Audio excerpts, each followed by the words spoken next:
99 news కి స్వాగతం. రాబోయే లింబాద్రి గుట్ట జాతర సందర్భంగా భక్తులకు ఎలాంటి అసౌకర్యాలు కలగకుండా ప్రత్యేక ఏర్పాట్లపై జిల్లా సిపి సాయి చైతన్య ప్రత్యక్ష సూచనలు జారీ చేశారు. అనంతరం పవిత్ర పుణ్యక్షేత్రమైన శ్రీ లింబాచల లక్ష్మీ నరసింహస్వామిని సిపి సాయి చైతన్య శనివారం దర్శించుకున్నారు. ఈ సందర్భంగా కమిషనర్ సాయి చైతన్య మాట్లాడుతూ లింబాద్రిగుట్ట జాతర సందర్భంగా భక్తులకు ఎలాంటి అసౌకర్యం కలగకుండా ఏర్పాట్లు చేయాలని, ముఖ్యంగా భక్తులకు రాకపోకలకు ఇబ్బంది కలగకుండా ట్రాఫిక్ డైవర్షన్ ప్లాన్ అమలు చేయడంతో పాటు పార్కింగ్ ప్రాంతాలను గుర్తించి భక్తులు సులభంగా గమ్యస్థలానికి చేరేలా చర్యలు తీసుకోవాల్సిందిగా స్థానిక పోలీసులు సిబ్బందికి సూచించారు.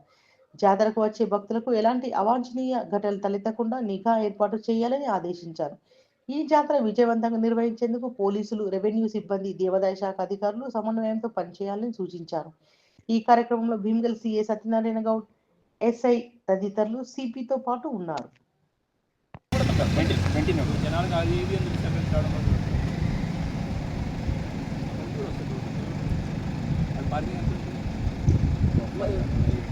ఇది కొంచెం ఓపెనింగ్ ఎక్కువ ఉంది సార్. ఇట్స్ బాగా ప్లేస్ ఉంది.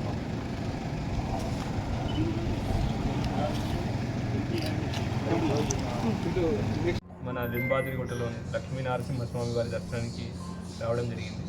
ఇక్కడ ఆలయ వంశపారంపర్యంగా ఉన్న ఆలయ అర్చకులు వాళ్ళందరూ సహాయంతో స్వామివారి దర్శనం చేసుకోవడం జరిగింది. చాలా మనోహరంగా, చాలా ప్రశాంతంగా ఉన్న ఆలయం. భక్తులు ఇప్పుడు మనకి ఇప్పుడు మా వాళ్ళతో మాట్లాడుతుంటే ప్రతి ఆదివారం భక్తులు వస్తున్నారని తెలిసింది. దానికి అనుగుణంగా పోలీస్ పరంగా మేము ఏర్పాట్లన్నీ చేస్తున్నాం.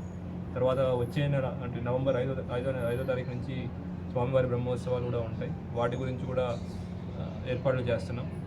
పోయిన సంవత్సరంలో ఎటువంటి ఇబ్బందులు ఏర్పడ్డాయో వాటి గురించి కూడా మేము మాట్లాడుకోవడం జరిగింది. వాటికి ట్రాఫిక్ పరంగా కూడా ఆల్టర్నేటివ్ ఏం చేయాలనే దాని గురించి మేము చూస్తున్నాం. పార్కింగ్ కానివ్వండి, రివర్స్ రూట్ కానివ్వండి చూసుకుంటున్నాం.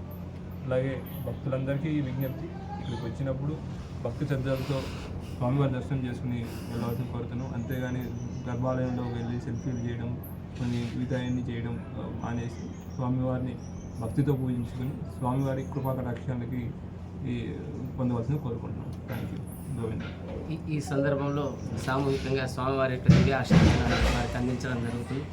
ఓం శ్రీర్వర్చస్యమాయుష్యమారోగ్యమాది ధాన్యం ధనం పశుం బహుపుత్రలాభం శత సంవత్సరం దీర్ఘమాయు శ్రియకాంతాయ కళ్యాణ నిధయే నిధయేర్థినాం శ్రీమన్నింబగిరీశాయ నారసింహాయ మంగళం. వేదోక్తం పరిపూర్ణాయుష్యాభివృద్ధిరస్తు. జయ శ్రీ నింబగిరి లక్ష్మీనరసింహస్వామి గోవింద గోవింద.